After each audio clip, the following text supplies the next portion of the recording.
المجيد أعوذ بالله من الشيطان الرجيم بسم الله الرحمن الرحيم ذلك الكتاب لا ريب فيه هدى للمتقين وقال النبي صلى الله عليه وسلم خيركم من تعلم القرآن وعلمه الہی رونق اسلام کے سامان پیدا کر الہی رونق اسلام کے سامان پیدا کر دلوں میں مومنوں کے الفت قرآن پیدا کر صدر محترم اسٹیج پر رونق افروز بزرگان دین اور حاضرین جلسہ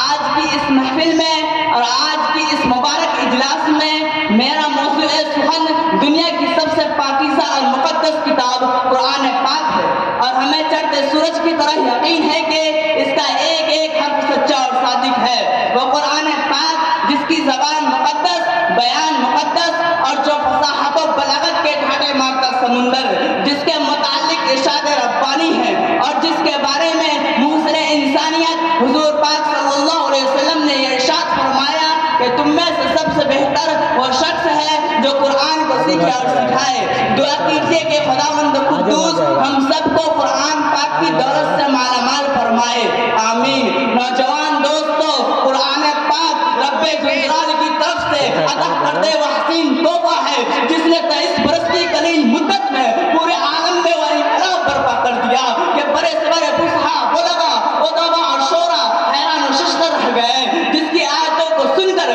پتھر دل موم ہو گئے نوجوان دوستو یہی وہ قرآن ہے جس نے رسول و رسالت کو اعزاز بخشا یہی وہ قرآن ہے جس نے پسمردہ قلوب کو تازگی بخشی ہاں یہی وہ قرآن ہے جس کی برکت سے جنات و شیاطین کے آسمانوں پر جانا بند ہوا یہی وہ قرآن ہے جس کی برکت سے عزت و رفعت کے شامیانے گر گئے یہی وہ قرآن ہے جو سچائی اور امانت داری کا درس دیتا ہے یہی وہ قرآن ہے جس کی نظیر پیش کرنے سے پوری دنیا عاجز و قاصر رہی یہی وہ قرآن ہے جس کا مثل پیش کرنے سے عرب کے فصیح و بلیغ اور زبان دانی کے دعویٰ کرنے والوں نے گھٹنا ٹیک دیا محترم حضرات آج کے اس نازک دور میں اسے کلام پاک کو فضول سمجھا جاتا ہے کہا جاتا ہے کہ اس کا رٹنا اور بے سمجھ پڑھنا بے سود ہے افسوس صد افسوس قرآن پاک کے بارے میں ہمارا یہ خیال کہ جس کے بارے میں شہنشاہ بطحا احمد مجتبی محمد صلی اللہ علیہ وسلم نے ارشاد فرمایا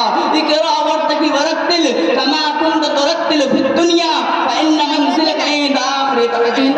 تقرأها کل قیامت کے دن حافظ قرآن سے کہا جائے گا قرآن پڑھتا جا اور جنت کے درجوں پہ چڑھتا جا اور اس طرح ٹھہر ٹھہر کر پڑھ جیسے کہ تو دنیا میں ٹھہر ٹھہر کر پڑھا کرتا تھا تیرا مقام اور ٹھکانہ وہی ہوگا جہاں تو آخری آیت پر پہنچے گا نوجوان دوستو دنیا کی سب سے بڑی نعمت قرآن پاک ہے یہ زمین و آسمان چاند سورج ستارے کوئی اس نعمت کا مقابلہ نہیں کر سکتی اللہ کا یہ مقدس کلام تمام کلاموں سے افضل اور برتر ہے اور کیوں نہ ہو جبکہ اس کا اتارنے والا امین جس کے ذریعہ اتارا گیا وہ بھی امین جس ذات پر نازل ہوا وہ بھی امین جس مقام پہ نازل ہوا وہ بھی امین جس مہینے میں نازل ہو ہر مہینوں سے افضل جس رات میں نازل ہو 1000 مہینوں سے بہتر اللہ کا یہ مقدس کلام تمام کلاموں سے افضل اور برتر ہے حدیث پاک میں آتا ہے وہ فضل کلام اللہ علی سائر الکلام کفضل اللہ علی خلق اللہ کے کلاموں کو سب کلاموں پر ایسی ہی فضیلت ہے جیسے کہ خود حق تعالی شانہ کے تمام مخلوق پر اللہ کے دلارے اور خدا کے پیارے نبی نے ارشاد فرمایا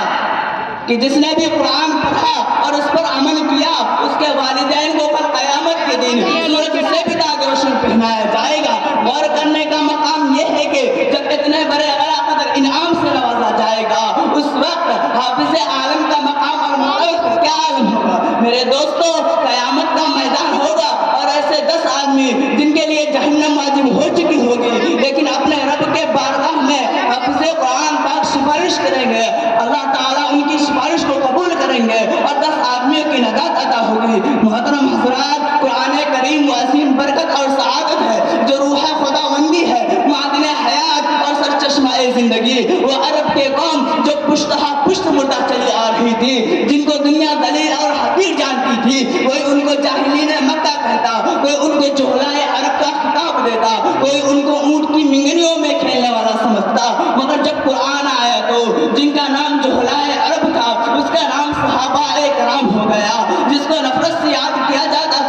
کو رضی اللہ تعالی عنہ کا اعزاز ملا. جس زمانے کا نام جاہلیت تھا اس زمانے کا نام خیر القرون ہو گیا. کیسر و کسریٰ کا غرور خاک میں ملا دیا, بڑی بڑی سلطنتوں اور حکومتوں کا تختہ الٹ دیا. محترم حضرات, قرآن آیا تو زمان و مکان میں زندگی آئی, قرآن آیا تو عدل و مساوات کا پیغام آیا, قرآن آیا تو مذہب اسلام پھیلا, قرآن آیا تو باطل کے لہراتے جھنڈے ٹوٹ پڑے, قرآن آیا تو کفر و شرک دم توڑ گئی, قرآن آیا تو ساری کائنات کو نور ملا, قرآن آیا تو دوستوں سب کچھ ملا. مگر افسوس صد افسوس, قرآن پاک کے دامن مقدس کو ہم نے ترک کر دیا, اس کی پاکیزہ تعلیمات کو ہم نے بھلا دیا. یہی وجہ ہے کہ عرب کے قوم جس کے سر پر عزت و رفعت کی تاج تھی, ذلت و رسوائی کے غار میں جا گری. وہ مسلم قوم جن کی ایک آواز پر افریقہ کے جنگل میں رہنے والے خوفار درندوں نے میدان خالی کر دیا تھا, آج ایک چینی بھی ان کی حکم ماننے کو تیار نہیں. مسلمانوں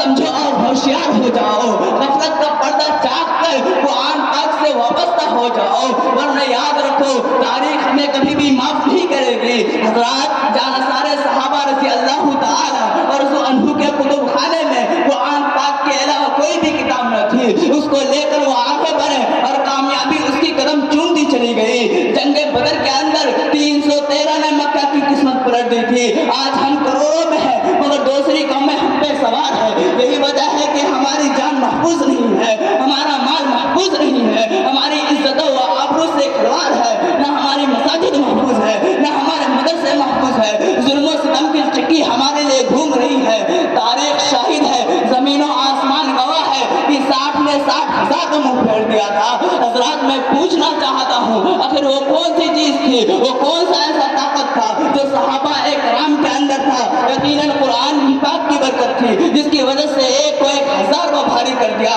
کسی نے کہا ہے وعدہ غلبہ ہے مومن کے لیے قرآن میں, وعدہ غلبہ ہے مومن کے لیے قرآن میں, پھر جو تو غالب نہیں کچھ کسر ایمان میں. محترم حضرات, اگر ہم اپنے بچوں کو 2 پیسوں کی لالچ میں دین سے دور رکھا, اخروی نعمتوں کے بجائے دنیاوی ڈگریوں پر ہماری نظر رہی تو یاد رکھیے گا کل قیامت کے دن اس بات کا جواب دے رہا ہوگا. میں اسی چند باتوں پر اپنی تقریر کو ختم کر رہا ہوں. اللہ تعالیٰ پوری دنیا والوں کو صحیح سمجھنے کی توفیق عطا فرمائے, قرآن پاک جیسی دولت سے سب کو مالا مال فرمائے. وآخر دعوانا ان الحمد للہ رب العالمین.